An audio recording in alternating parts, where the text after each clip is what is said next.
Alfonso Billmore was a 41-year-old man living in Greensburg, a small town southwest of Pennsylvania. He owned a successful car dealership in the city, Billmore Auto Sales, which had been in his family for generations. He was a highly respected businessman, known for his honesty and integrity. Alfonso was also a deacon at the local Baptist church, where he was deeply involved in community events. On the outside, Alfonso seemed like the perfect family man, hardworking, kind, and committed to his wife Sarah and his daughter Tracy. But beneath this image of a righteous man, Alfonso carried a heavy secret. For years he struggled with his sexuality, which conflicted with the traditional values of his town and church. This internal turmoil led him to live a double life, frequently traveling to Philadelphia and Maryland for anonymous sex with other men. Although he was devoted to his family, Alfonso felt emotionally distant from them, especially as his marriage to Sarah had grown cold and loveless in the years leading up to his death. He wrestled with reconciling his true sexual feelings with the life he felt obligated to lead. One of these sexual relationships was with Michael Nicholson, the 18-year-old boyfriend of his daughter Tracy. Michael, a high school football star, had grown close to Alfonso after Tracy introduced him to the family. On the surface, Alfonso acted as a mentor to Michael, offering him guidance, helping him find work at the dealership, and even providing financial support. But in reality, Alfonso was using this mentorship as a way to lure him into a secret sexual relationship. Alfonso's double life began to catch up with him in the summer of 2022. His daughter Tracy had just graduated from high school and was eager to start classes at a local community college. She was excited about her future and planned to marry Michael that fall. Meanwhile, Alfonso struggled to keep his affair hidden while managing the growing tension at home. Tracy, always close to her father, began to notice his strange behavior but had no idea what was really happening. In the days leading up to his death, Alfonso seemed distracted, his mind clearly occupied with more than just his business and family obligations. He spent more time than usual in private, often taking long drives at night or locking himself in his home office. His double life was finally unraveling, leading to the fateful confrontation that would cost him his life. On the morning of August 14, 2022, around 7 in the morning, Alfonso Billmore's body was found by his daughter Tracy in the bathroom of their home. It was a Saturday, and like many small towns, Greensburg was quiet. Tracy had woken up early, planning to go to breakfast at Denny's with her boyfriend Michael. She knocked on her father's bathroom door but received no response.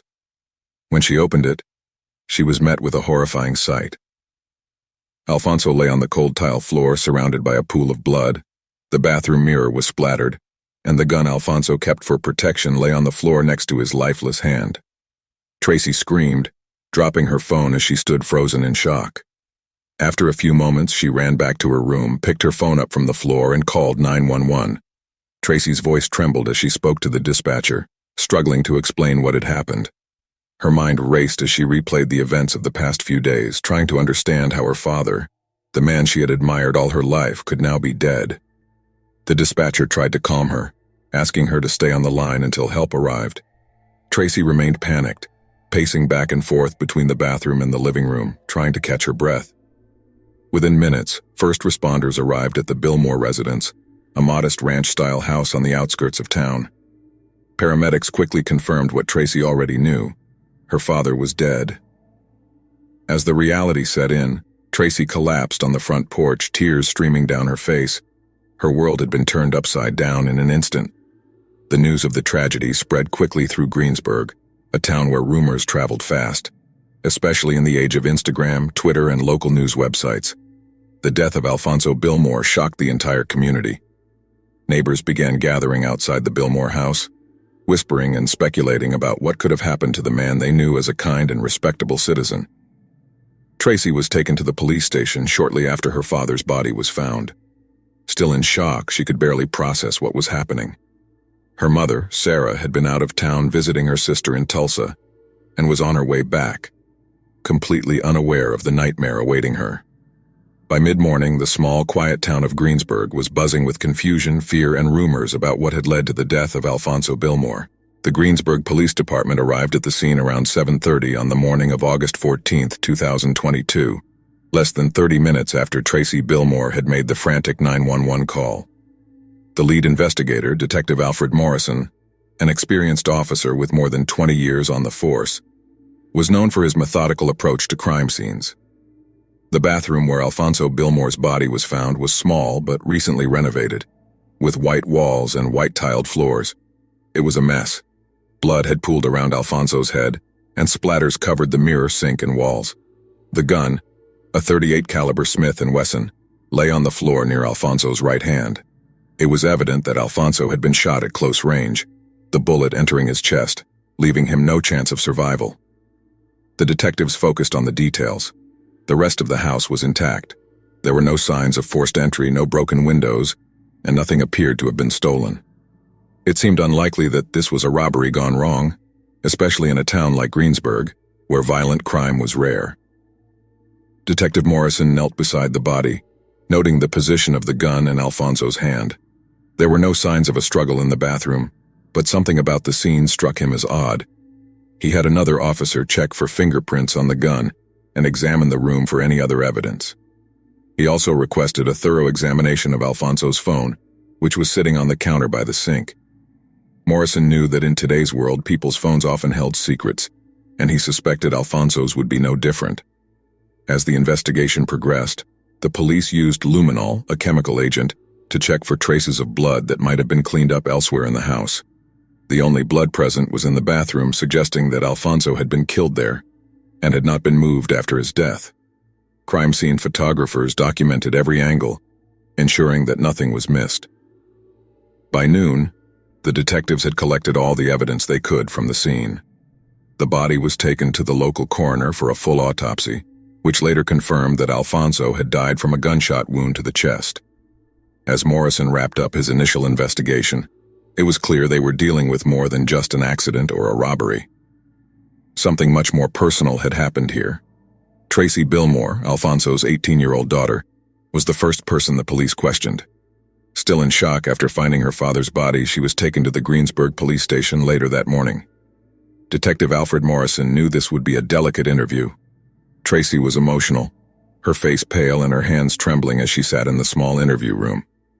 Tracy had just graduated from high school with plans to start community college in the fall. She was known in town for her outgoing personality and her dedication to soccer, often seen on the local field in her Adidas gear. Her relationship with her father had always seemed strong, although in recent weeks, according to friends, Tracy had been quieter and more withdrawn than usual. During the interview, Tracy revealed details of the last hours she spent with her father. She recalled how Alfonso had woken her up early that morning with unusually distant behavior.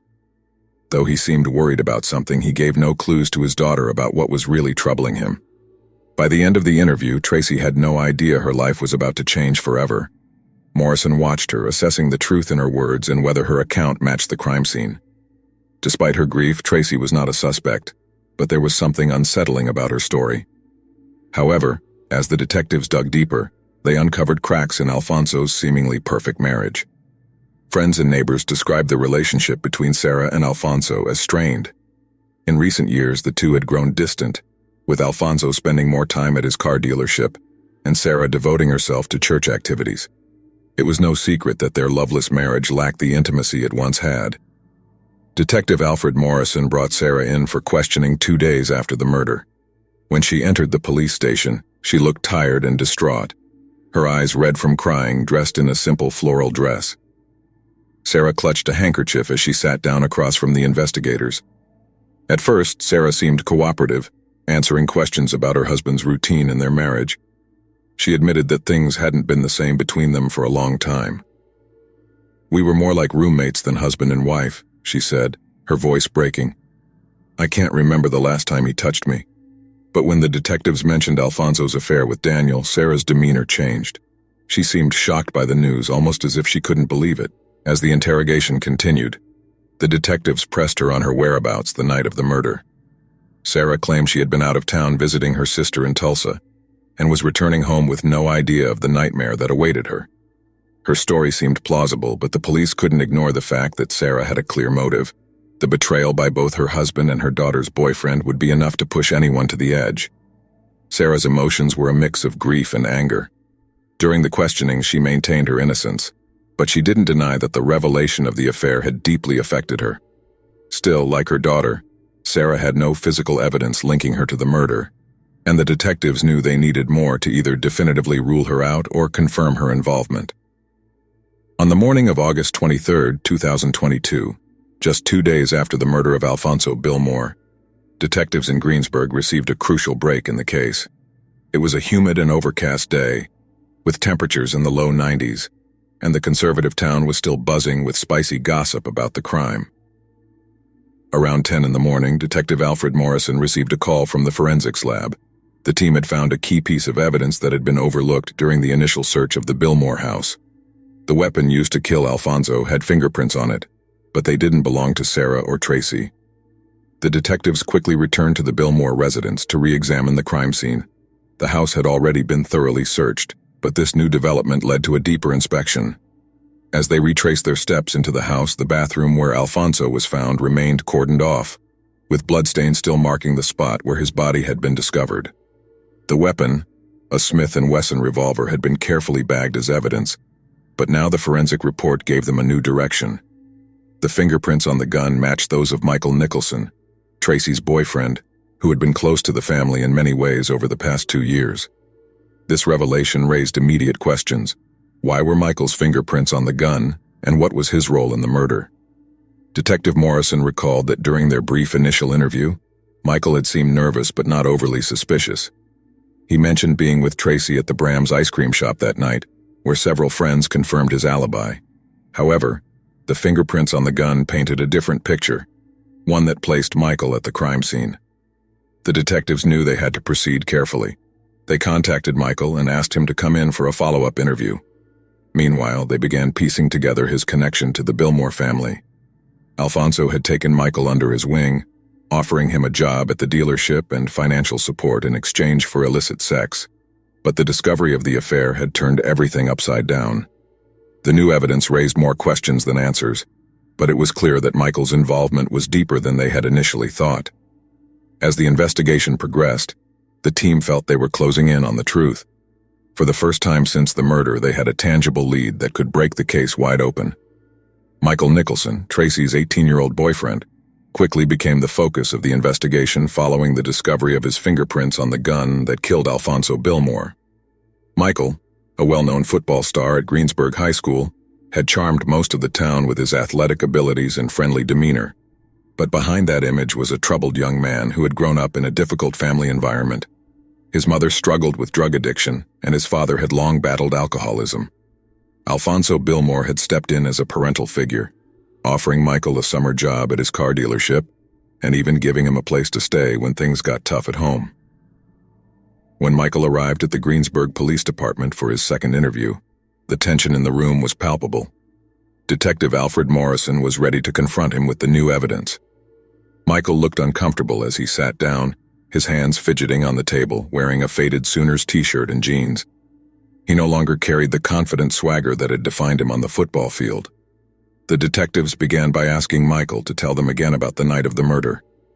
He repeated his story. He had been with Tracy at Bram's, eating burgers and shakes. But when presented with the fingerprint evidence, his face turned pale. He stammered, trying to explain how his prints could have ended up on the gun, and swore that he didn't kill Alfonso. The detectives pressed him further, asking him about his sexual relationship. Michael hesitated before admitting that Alfonso had been more than a mentor. He was his lover. Their relationship had become so intense and passionate that Michael didn't know how to handle it.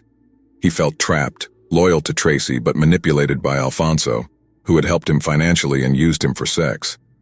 "I didn't want any of this," Daniel said, his voice breaking as the interrogation continued. His emotional state shifted from defensive to desperate. He denied any involvement in Alfonso's death but seemed genuinely conflicted.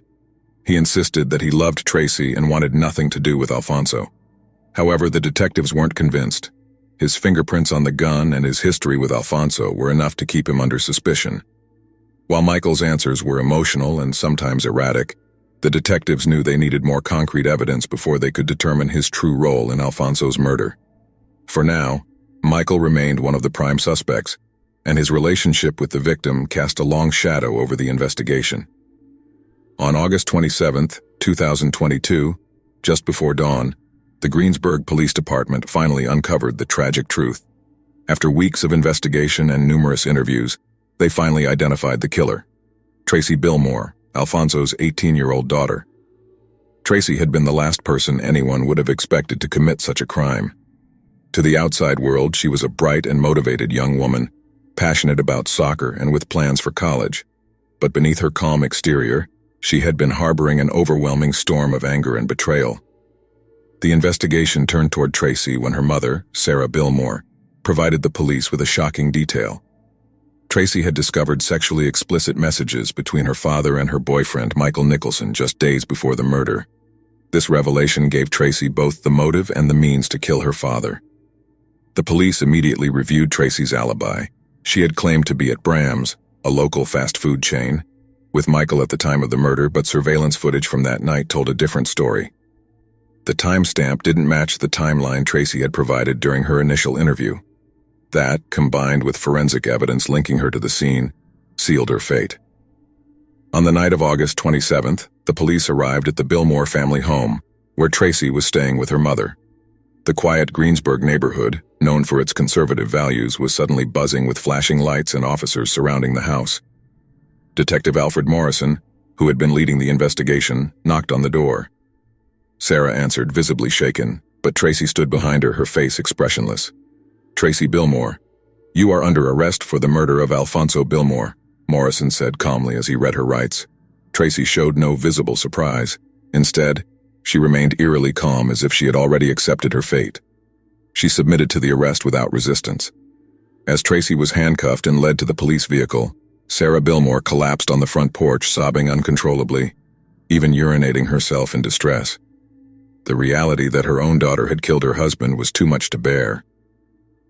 Neighbors peeked from behind their curtains, whispering in disbelief about what had happened in their tight-knit community. For the Billmore family, life would never be the same. The arrest brought some answers, but it left a trail of devastation in its wake. The trial of Tracy Billmore began on August 31st, 2023 in Greensburg.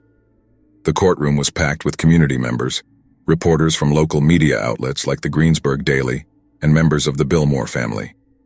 The trial was a focal point of local news, given the impact the murder had had on the small town.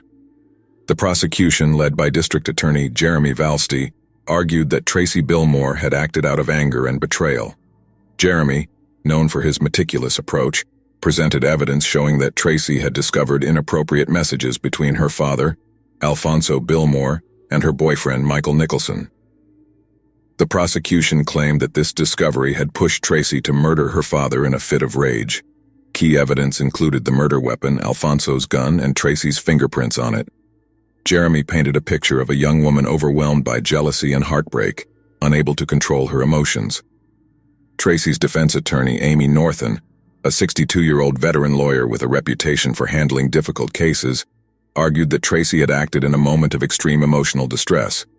Northen pointed out that Tracy had no prior criminal record and had been a loving daughter before discovering the affair. She argued that Tracy's actions were the result of a severe emotional breakdown, rather than premeditated murder. Northen asked the jury to consider Tracy's age and mental state when making their decision. Throughout the trial, Tracy's mother, Sarah Billmore, sat in the courtroom, her face etched with grief and confusion. The emotional toll was visible in her expression, and she frequently wiped tears from her eyes. Her reaction was one of devastation, reflecting the loss of both her husband and her relationship with her daughter. Tracy, on the other hand, appeared somber, rarely making eye contact with the audience or her mother. On September 10, 2023, the jury returned a verdict of guilty of second-degree murder. The verdict was met with mixed reactions from the community. Some felt that justice had been served, while others were saddened by the tragic outcome. The judge sentenced Tracy to 25 years in prison with the possibility of parole after 15 years. For the Billmore family, the trial marked the end of a heartbreaking chapter. Tracy's conviction brought a sense of closure, but it also left deep wounds within the family and the community. The tragic events had forever changed the lives of everyone involved. After Tracy Billmore's trial, the impact on those involved was profound.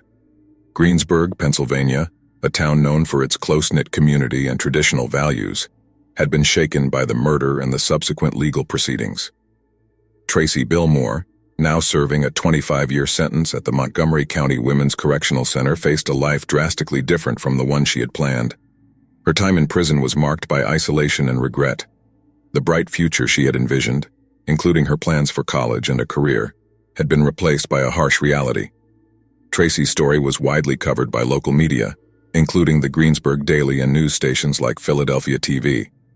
The media coverage, while providing updates on her case, also served as a constant reminder of the tragic events and the lives forever changed. Sarah Billmore, Alfonso's widow, struggled to find normalcy in her life. She had to deal with the loss of her husband and the betrayal of her daughter. Known for her involvement in local church activities and charity events, she found solace in her faith. She continued to lead Bible study groups at the church, but did so with a heavy heart. The community rallied around her, offering support and condolences, but despite the backing, Sarah found it difficult to overcome the betrayal and fractured family relationships. Michael Nicholson, Tracy's ex-boyfriend, also faced significant challenges in the aftermath of the murder. Michael left Greensburg and went to live with relatives in another state. His reputation as a high school football star had been tarnished by his involvement in the scandal. Michael tried to rebuild his life away from the media spotlight, focusing on finding work and starting anew. However, the emotional scars from the affair and the murder remained with him, affecting his relationships and self-esteem. The lives of Tracy Billmore, Sarah Billmore, and Michael Nicholson were forever altered by the murder. The community of Greensburg continued to grapple with the emotional aftermath, trying to find healing in the wake of such a profound tragedy. As life continued in Greensburg after the trial, the town remained haunted by the events surrounding Alfonso Billmore's death.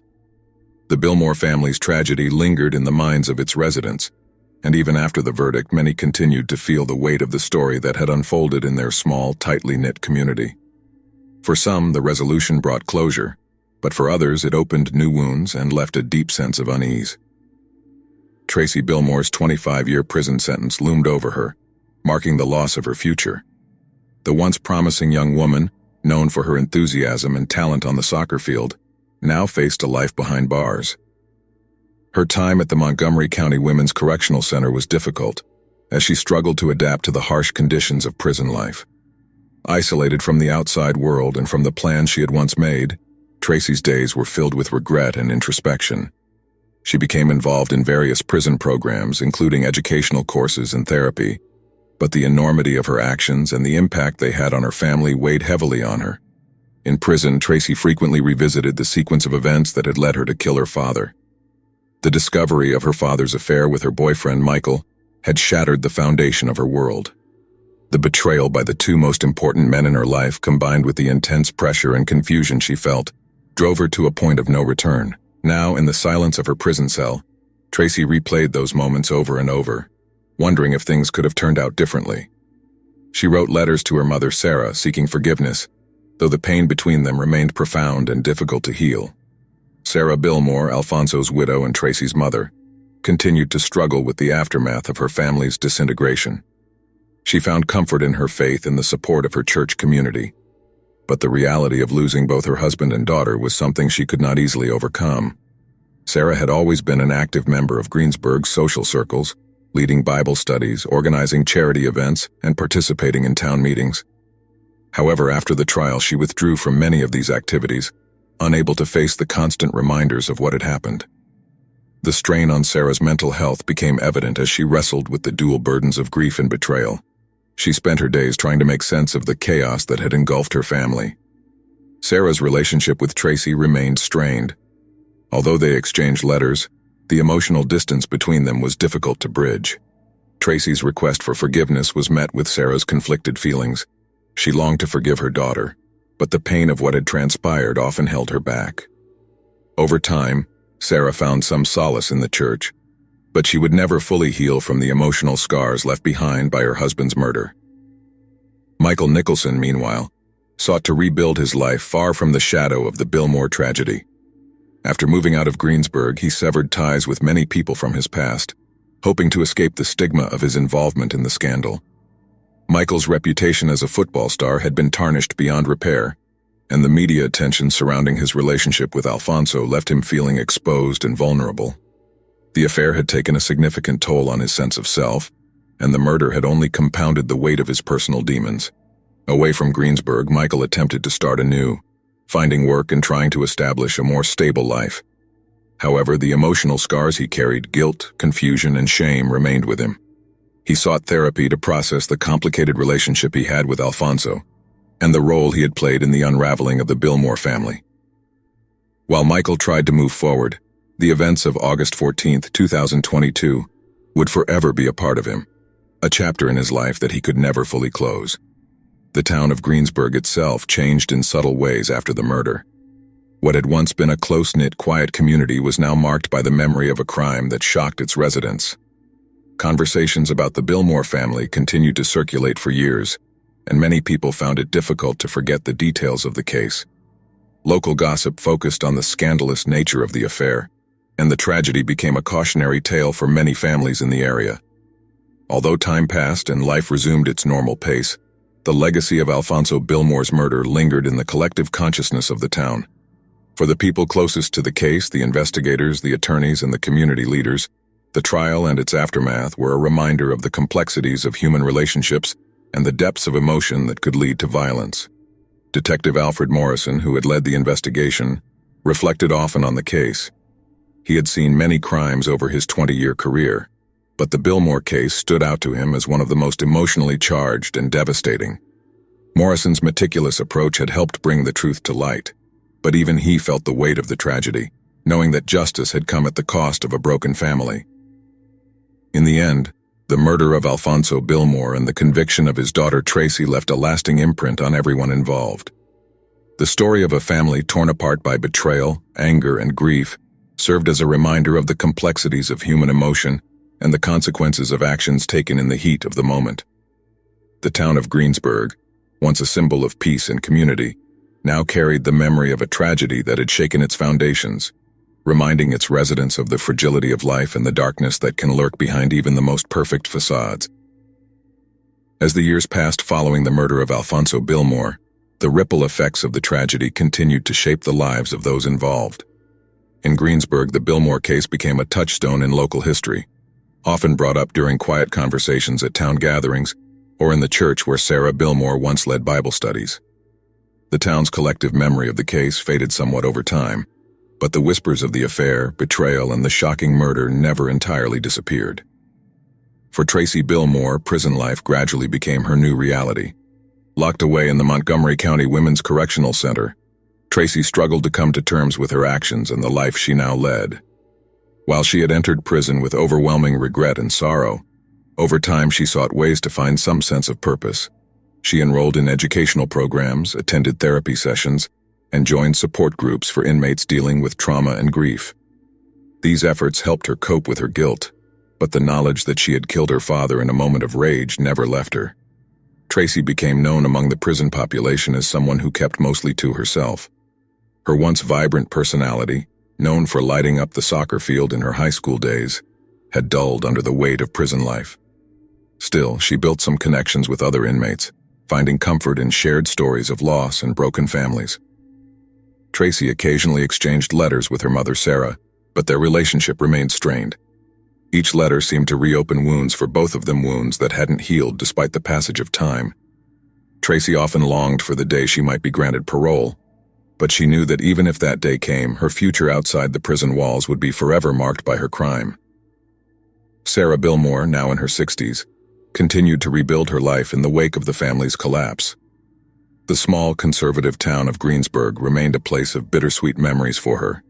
Everywhere she went, she was reminded of the life she once had, her husband, her daughter, and the image of a perfect family. After Alfonso's murder and Tracy's conviction, Sarah retreated into herself, finding solace in the routines of her faith, but never fully recovering from the heartbreak of losing both her husband and daughter in such a tragic and public way. Sarah's grief was compounded by the fact that she had to confront the complexities of the affair between Alfonso and Michael Nicholson, something she still found difficult to comprehend. Although Sarah had forgiven Alfonso in her heart, the betrayal and the subsequent unraveling of their lives weighed heavily on her. Despite the support of her church community, Sarah felt isolated. The stigma of what had happened to her family followed her, and while the townspeople were kind to her face, she knew the scandalous details of her husband's affair, and Tracy's actions were still whispered about in corners of Greensburg. Michael Nicholson, meanwhile, remained far from the town that had once celebrated him as a football star. He never returned to Greensburg, choosing instead to start fresh in another state, away from the constant reminder of the affair and the murder. Michael's new life was one of quiet anonymity. He worked various jobs, keeping a low profile and avoiding any situations that might draw attention to his past. Michael struggled with deep emotional scars from the affair with Alfonso and its aftermath. He attended therapy to deal with the complicated emotions surrounding his relationship with Alfonso, emotions that ranged from guilt to anger to confusion. He had been a young man manipulated by someone he trusted, and the consequences had been devastating. His relationship with Tracy had been shattered, and he carried the burden of knowing that his involvement with Alfonso had played a role in the series of events that led to the murder. Though he never sought contact with Tracy or Sarah, Michael often thought about them, wondering if they could ever find peace after what had happened. Despite his efforts to move forward, Michael never fully escaped the shadow of his past. He struggled with forming new relationships as trust had become a difficult concept for him. The memory of Alfonso's manipulation and the intensity of their relationship haunted him, and it affected his ability to open up to others. For Michael, the years that followed the Billmore murder were ones of solitude, reflection, and a constant battle to leave the past behind. In Greensburg, life slowly returned to a semblance of normalcy, though the town never fully shook off the memory of the Billmore case. The church where Alfonso had once served as a deacon and where Sarah still attended services became a place of quiet reflection for the community. People would occasionally mention the murder in passing, especially when new families moved to town and inquired about local history. However, as time passed, the details of the case faded from the forefront of people's minds. New stories and new scandals took over the town's attention, but the Billmore family's tragedy was never entirely forgotten. Detective Alfred Morrison, now retired, often reflected on the Billmore case as one of the most complex and emotionally charged of his career. While justice had been served in the courtroom, Morrison knew that the true cost of the case was felt in the shattered lives left behind. He had spent decades in law enforcement, but the Billmore case stayed with him in ways that other investigations hadn't. The tangled web of betrayal, deceit, and violence had left scars not just on the Billmore family, but on everyone who had been involved in the case. For Greensburg as a whole, the murder of Alfonso Billmore became a painful chapter in its history, a reminder that even in the quietest of towns, dark secrets can fester beneath the surface. The story of Alfonso, Sarah, Tracy, and Michael served as a cautionary tale about the dangers of hidden lives, unspoken truths, and the deep emotions that can lead to tragic consequences. And while the town moved forward, as all towns do, the legacy of the Billmore family remained, etched into the memories of those who had lived through it and witnessed the unraveling of a seemingly perfect family. The impact of the events that transpired on that fateful August morning would forever echo through the streets of Greensburg, a stark reminder that behind closed doors, even the most respectable lives can be marked by secrets that lead to unimaginable tragedy.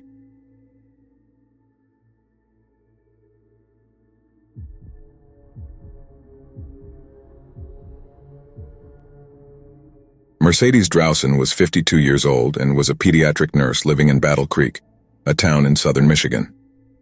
Known for her kind heart and dedication to her work, Carol was a beloved figure in her community. She had a special gift for connecting with children, which made her an outstanding nurse at the local hospital, Good Samaritan Regional Medical Center.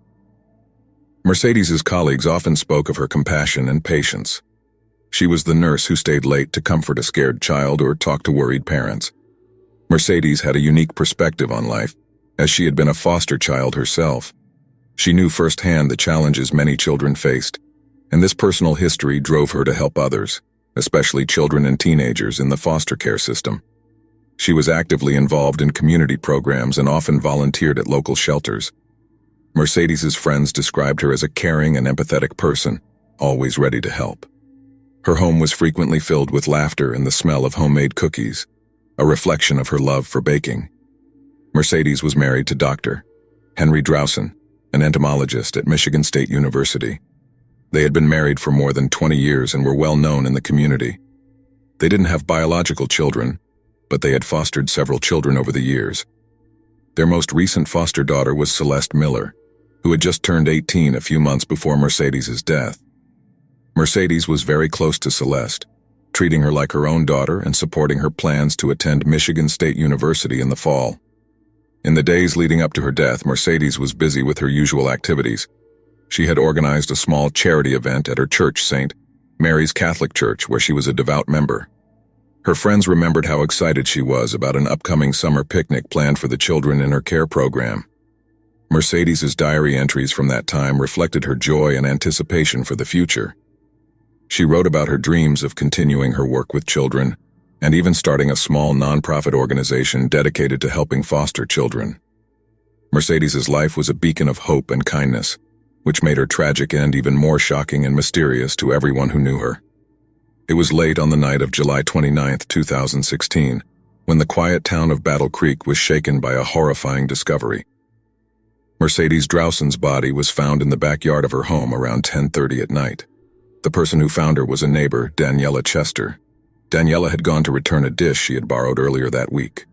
As she approached the house, she noticed the back door was open, which was unusual.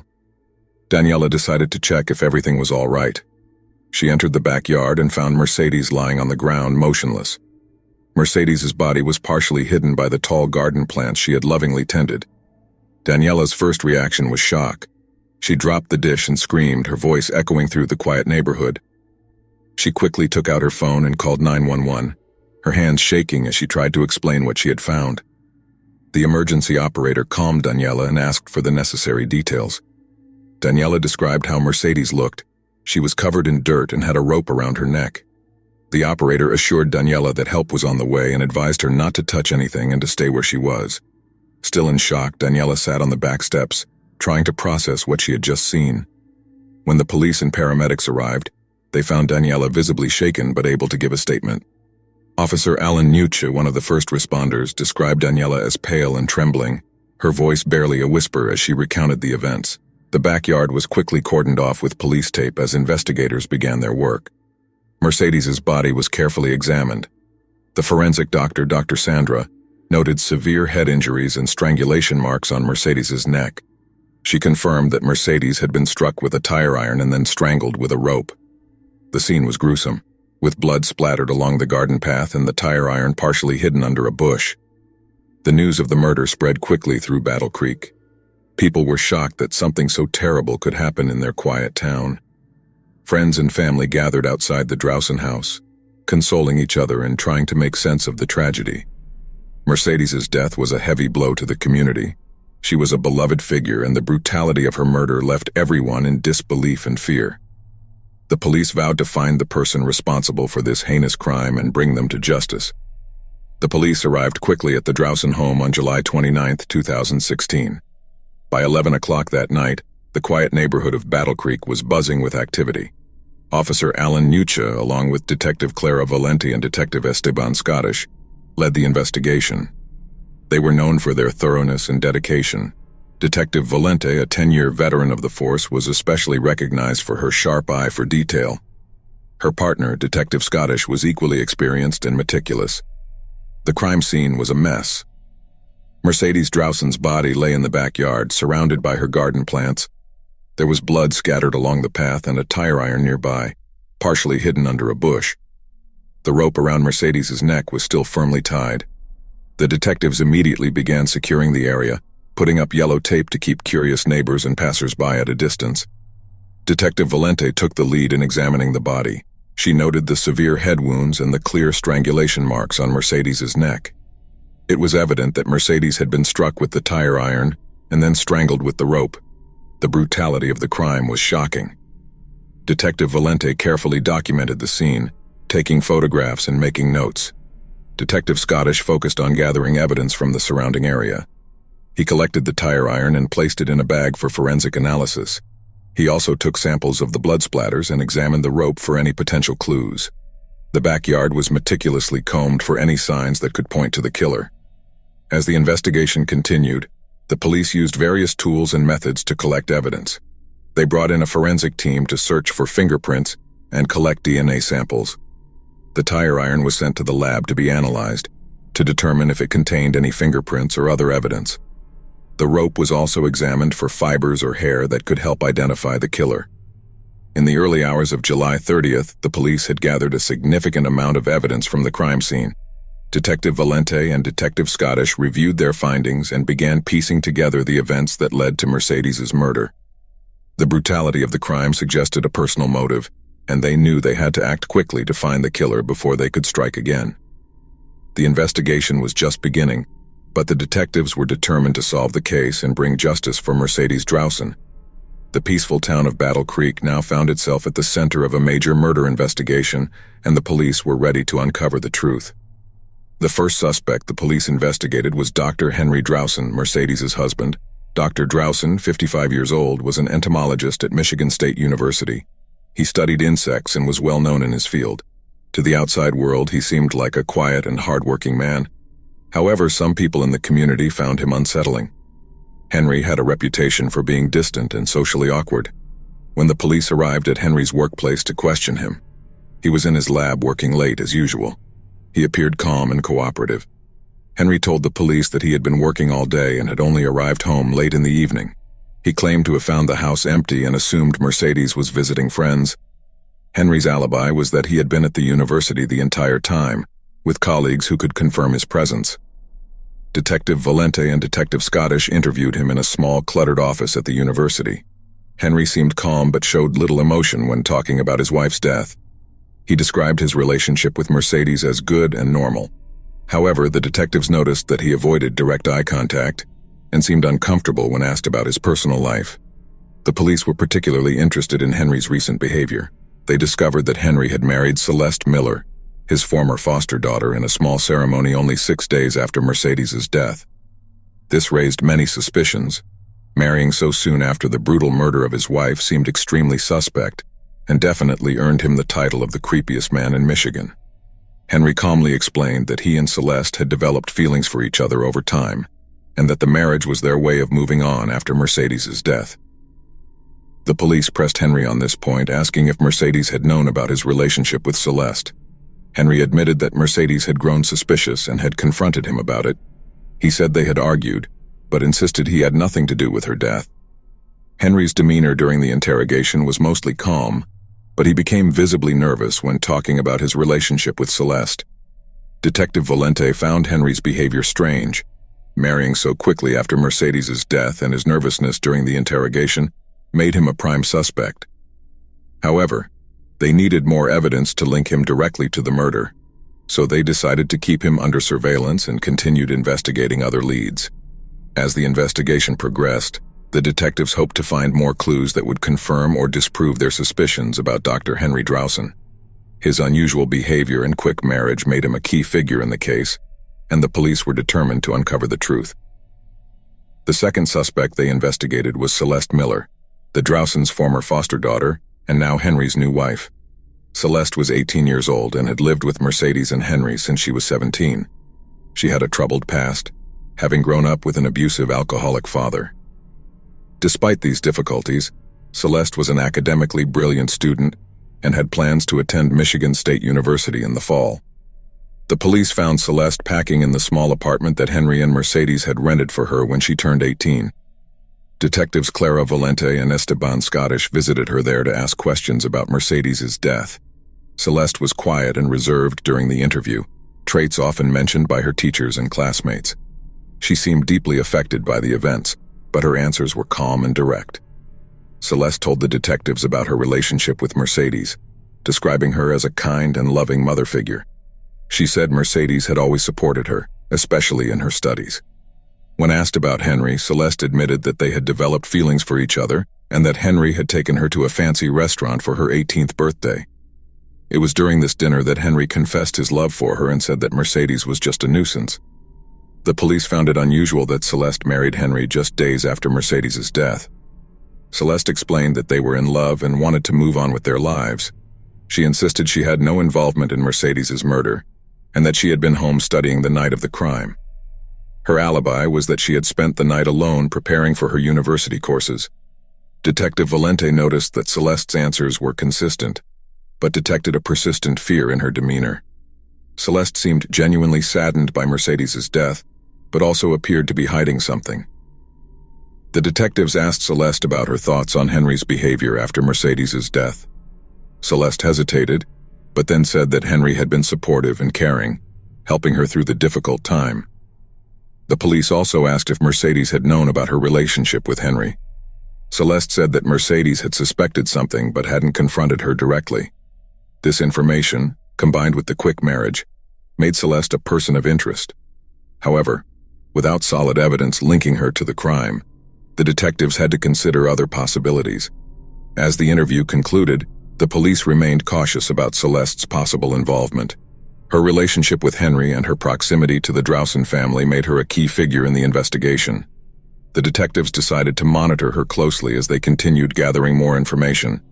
The investigation into Celeste Miller's role in the case was ongoing, with detectives searching for clues that could confirm or disprove her involvement in Mercedes Drowson's murder. The third suspect they investigated was Harvey Magmano, a 43-year-old refugee from South Sudan. Harvey had moved to America with his 4 children after losing his wife during the Civil War. He found work as a janitor and rented a small apartment in Battle Creek. Harvey's connection to the Drowson family came from a dispute with Dr. Henry Drowson, who had been his former landlord. Harvey had been evicted from his apartment by Dr. Drowson just 1 month before Mercedes's death. Henry had given Harvey and his family very little notice, making room for Celeste Miller to live there.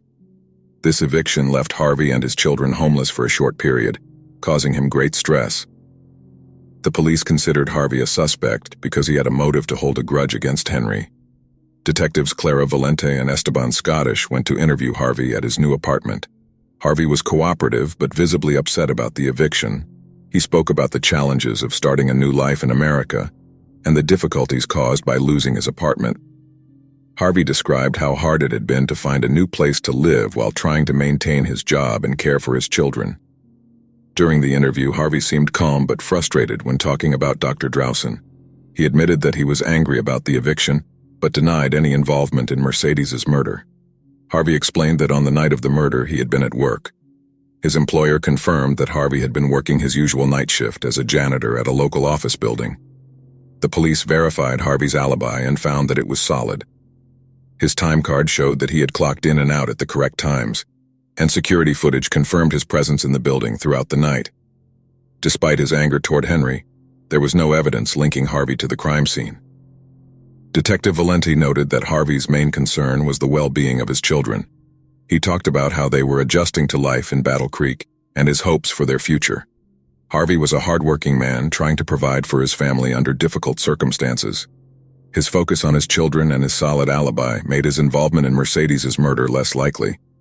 After interviewing Harvey, the detectives concluded that while he had a motive to dislike Henry, there was no direct evidence tying him to the crime.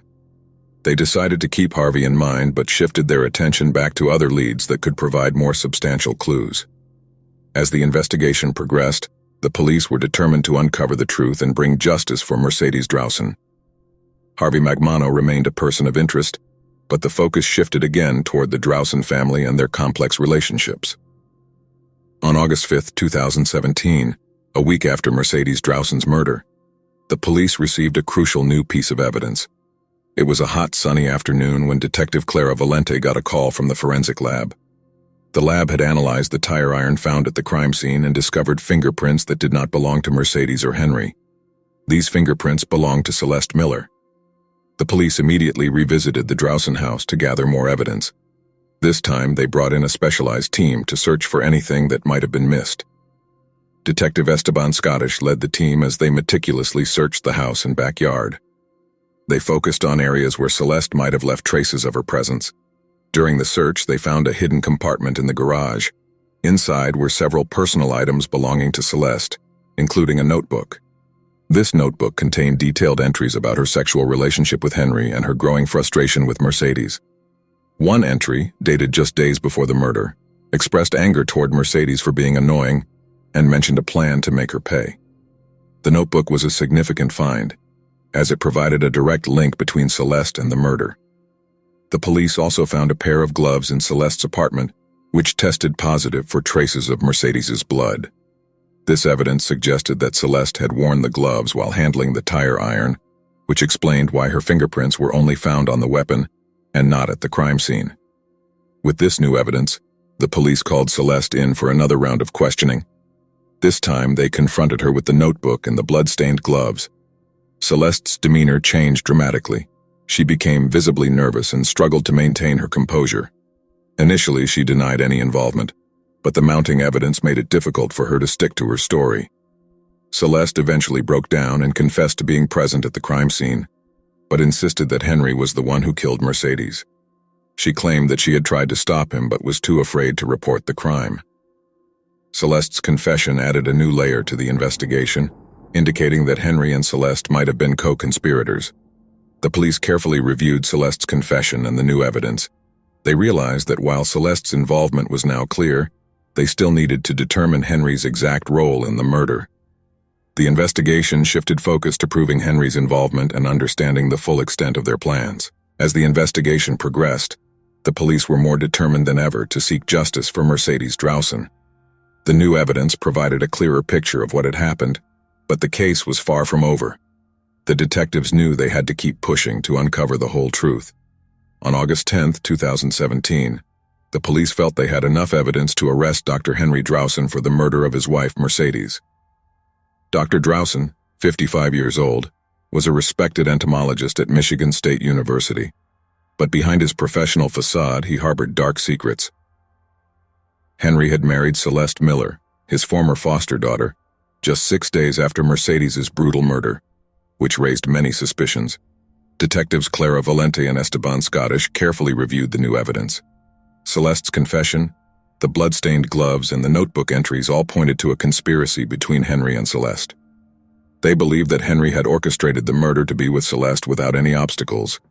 Mercedes had begun to suspect Henry's behavior, which likely pushed him to act. On the morning of August 11th, the police planned the arrest. They knew that Henry was teaching a class at the university, so they decided to confront him there. At 10 in the morning, Detective Valente and Scottish arrived on campus and waited outside his classroom until the class ended. When Henry exited the room, the detectives approached him, identified themselves, and informed him that he was under arrest for the murder of Mercedes Drowson. Henry's reaction was a mixture of shock and resignation. He tried to maintain his composure but couldn't hide his surprise. The nearby students and staff were equally shocked to see the arrest unfold. The detectives handcuffed Henry and read him his rights. He was then escorted to the police car, maintaining a stoic expression throughout the process. Back at the station, Henry was formally charged with first-degree murder. During the interrogation, he continued to deny his involvement, claiming that Celeste had acted alone. However, the evidence was overwhelming. The notebook entries, Celeste's confession, and the forensic evidence painted a clear picture of his guilt. The police believed that Henry had manipulated Celeste into helping him with the plan, using her troubled past and emotional attachment to him. The detectives continued piecing together the events that led to the murder. They discovered that Henry had meticulously planned the crime, ensuring that Celeste had an alibi and that the evidence pointed in another direction. His cold and calculating approach made the crime even more chilling. With Henry in custody, the police shifted their focus to preparing for the upcoming trial. They were determined to ensure that both Henry and Celeste faced the consequences of their actions. The arrest was a significant step toward justice for Mercedes Drowson, but the case was far from over. The trial for Mercedes Drowson's murder began on November 15, 2017. The courtroom was packed with spectators, reporters, and members of Mercedes's family. The prosecution, led by District Attorney Elizabeth Fallon, presented a strong case against Dr. Henry Drowson. Elizabeth was known for her meticulous approach and passion for seeking justice. She argued that Henry had orchestrated the murder to be with Celeste Miller, his former foster daughter, without any obstacles. The prosecution laid out the evidence clearly and convincingly. They presented the notebook entries written by Celeste, detailing her frustrations with Mercedes and suggesting a plan to make her pay.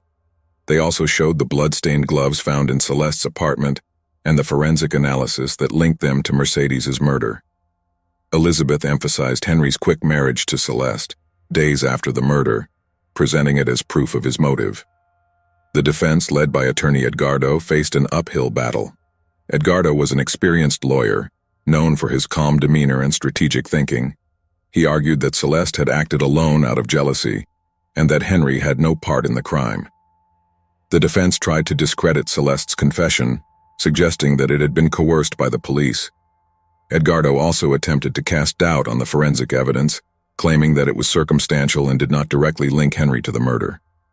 Mercedes's family watched the trial with a mix of pain and determination. Her brother, Kevin Clark, often spoke to reporters during breaks, expressing hope that justice would be served. The emotional toll on the family was evident as they listened to the details of Mercedes's brutal death. After several weeks of testimony and evidence, the jury deliberated for 2 days. On December 10, 2017, they returned with a verdict. Henry Drowson was found guilty of first-degree murder. The courtroom was tense as the verdict was read. Henry remained stoic, showing little reaction. Celeste, who was also present, broke down in tears. The judge sentenced Henry to life in prison without the possibility of parole. The severity of the sentence reflected the heinous nature of the crime and the premeditation involved.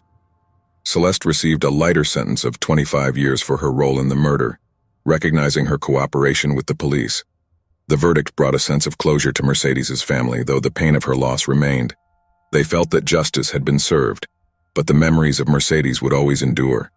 The community of Battle Creek was shocked by the events, but many felt relieved that the case had been resolved. The trial and its outcome had a profound impact on everyone involved. Mercedes's friends and family found some solace in the verdict, while Henry and Celeste faced the consequences of their actions. The story of Mercedes Drowson's murder served as a reminder of the depths of human cruelty and the importance of seeking justice. After the trial, life in Battle Creek began to settle into a new normal. Although the impact of the case lingered for everyone involved, Dr. Henry Drowson was serving his life sentence at the Michigan State Penitentiary, a prison located in Salem, which became his new home, where he would spend the rest of his life behind bars. Henry's former colleagues and students at Michigan State University were shocked and saddened by his conviction. The university had to deal with the repercussions of the scandal, including addressing concerns from students and staff about their safety and the integrity of their institution. Celeste Miller, sentenced to 25 years, was transferred to the Battle Creek Correctional Center, a women's prison near Wilsonville. Celeste's life in prison was difficult. She faced challenges adjusting to her new environment and had to come to terms with the consequences of her actions. The media continued to follow her story, and she became a figure of public interest, often featured in local news reports.